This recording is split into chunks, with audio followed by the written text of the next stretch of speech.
Assalamualaikum anak-anak, hari ini kita akan bahas tentang permasalahan maksimum dan minimum pada masalah kehidupan sehari-hari. Oke, sebelumnya untuk mengawali pertemuan kita kali ini, Ibu ingin mengingatkan dulu nih tentang materi sebelumnya yang telah kalian pelajari.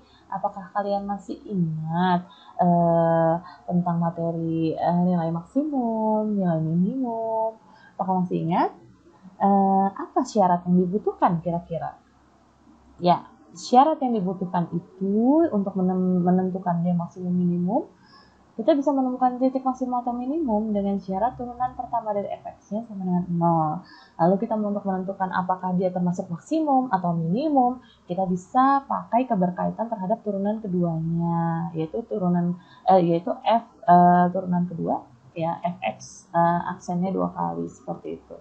Ya, untuk lebih jelasnya kita lihat langkah-langkah pengerjaan soal agar mempermudah kita nanti menyelesaikan masalah. Ya, langkah-langkahnya berikut. Yang pertama, itu kita rumuskan dulu permasalahan ke dalam model matematikanya dan ubah fungsinya menjadi satu variabel. Jadi, pada saat kita membaca soal, kita pahami dulu tuh maksud dari soal itu apa. Lalu kita ubah ke dalam suatu rumus matematikanya atau model matematikanya. Nah, jangan lupa kita ubah sesuai dengan variabel yang kita inginkan. Maksudnya di sini adalah yang ditanyakannya. Jadi kalau misalkan dia berhubungan dengan x-nya atau sudutnya atau apa, nah itu bisa dibuat variabelnya sehingga kita nanti menurunkannya hanya satu variabel saja untuk menemukan yang ditanyakan itu. Nah, selanjutnya yaitu kita menentukan turunan pertamanya dari fungsi yang telah kita dapat gitu. Jadi setelah kita merumuskan formula atau rumusnya, kita turunkan untuk apa? Untuk mendapatkan maksimum atau minimumnya, nilai maksimum atau nilai minimumnya. Nah, itu adalah dengan syarat turunan pertamanya itu adalah sama dengan 0. Nanti setelah dapat titiknya istilahnya ya, setelah dapat berapa nilainya biar dia maksimum atau minimum, titik berapa. Nah, maka untuk dia menentukan bahwa apakah dia termasuk maksimum, apakah termasuk jenis yang minimum, bisa kita cek pakai turunan kedua seperti itu. Ya, nah maka kita selanjutnya ke contoh soal buat lebih mempermudah kita dalam memahaminya. Ya, contohnya seperti ini. Misalkan ada sebuah talang air akan dibuat dari lembaran seng yang lebarnya 30 cm dengan melipat lebarnya menjadi 3 bagian yang sama. Nah, jika alfa menyatakan besar sudut dinding talang dengan bidang alas, jadi ini alfa nih, besar sudut yang dinding alas nih sama dinding talangnya, ya, maka tentukanlah besar sudut alfa tersebut agar talang itu dapat menampung air sebanyak mungkin. Jadi berapa ya kira-kira sudut yang kita bentuk nih biar talang ini bisa maksimum dalam menampung airnya atau bisa menampung air sebanyak-banyaknya seperti itu. Jadi sebenarnya intinya sih kita kan berarti memaksimumkan ya. Memaksimumkan apa? Memaksimumkan daya tampungnya. Untuk memaksimumkan daya tampung talang air ini berarti logikanya adalah kita memaksimumkan luas dari talang air ini, penampangnya ini. Nah, untuk mempermudahnya coba kita lihat, kita ubah dia ke dalam bentuk gambar-gambar atau model-model matematika. Nah, kita lihat sekarang talang air itu kalau kita lihat bentuknya kan trapesium sama kaki. Kita gambar trapesium sama kaki. Nah, seperti ini. Lalu kita lengkapi dengan alfanya tadi, sudut yang terbentuk antara dinding alas dengan dinding sengnya. Itu adalah alfa. Nah, lalu kita lengkapi juga dengan garis bantu. Di situ adalah tinggi dari trapesium yang nantinya sama dengan tingginya ini ya, yaitu tingginya trapesium. Lalu kita simbolkan semua titik-titiknya untuk mempermudah kita dalam perhitungan nanti. Setelah itu untuk tinggi trapesium kita simbolkan dengan T kecil. Dan tadi ukurannya ya, tadi kan katanya di soal lebar sengnya itu adalah 30. kita lipat menjadi 3 bagian sehingga pasti 10 cm, 10 cm, dan 10 cm. Jadi dapatlah DA itu 10, AB itu 10, dan BC itu 10. Otomatis SR pun akan sama dengan AB yaitu 10. Lalu kita juga butuh bantuan untuk menyimbolkan berapa panjang DS maupun RC di sini. Nah, di sini kita simbolkan dengan X panjangnya. Selanjutnya, karena tadi yang ditanyakan adalah biar talang tersebut bisa menampung air semaksimum mungkin, berarti kita kan harus memaksimumkan dari luas trapesium tersebut. Nah, sekarang masih ada yang ingat nggak sama luas trapesium? Iya, luas trapesium itu adalah setengah dari AB ditambah DC dikali tingginya. Jadi, nanti kita akan membuat rumus ini menjadi hanya memuat satu variabel saja. Karena nanti tujuan kita adalah alfa yang mau dicari, istilahnya alfanya berapa sih biar dia maksimum, maka kita ubah semuanya dalam variabel alfa seperti itu. Nah, sebelumnya kita lihat dulu dalam simbol ya. Di sini AB itu panjangnya 10.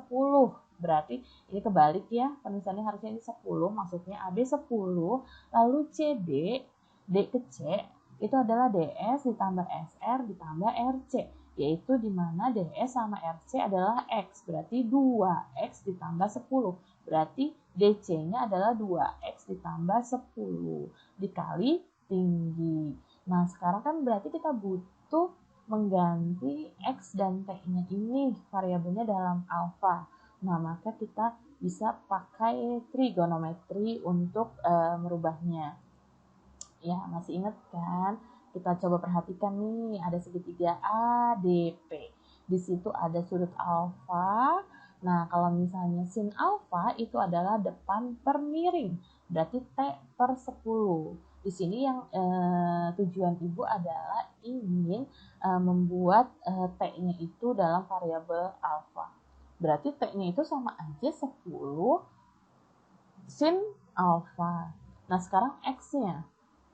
X bisa kita lihat pakai rumus cos. Berarti cos alfa itu sama dengan samping per miring, yaitu X per 10. Berarti X itu sama dengan 10 cos alfa. Nah, setelah kita dapat nih semuanya dalam alfa, kita substitusi lagi ke persamaan ke rumus trapesium tadi.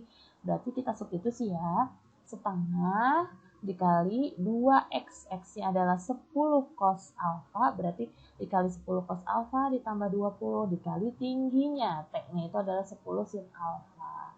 Setelah seperti ini kita sederhanakan, setengah dikali 10 itu adalah 5, berarti 5 sin alfa dikali 2 dikali 10 ada 20, 20 cos alfa ditambah 20. Nah, lalu kita kalikan ya, kalikan pelangi. 5 sin alfa dikali 20 cos alfa adalah 100 sin alfa. Lalu 5 sin alfa dikali 20 adalah 5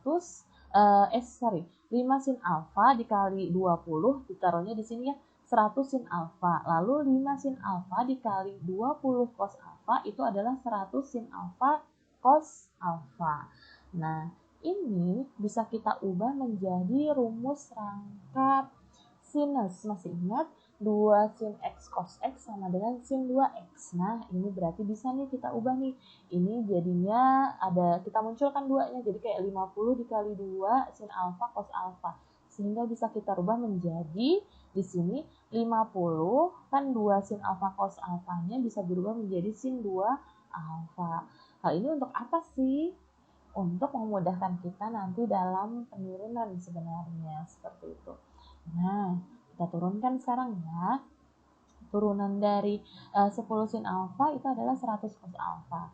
Turunan dari 50 sin 2 alfa berarti kan 2 dikali 50 100 sin jadi cos, kalau diturunkan menjadi cos 2 alfa.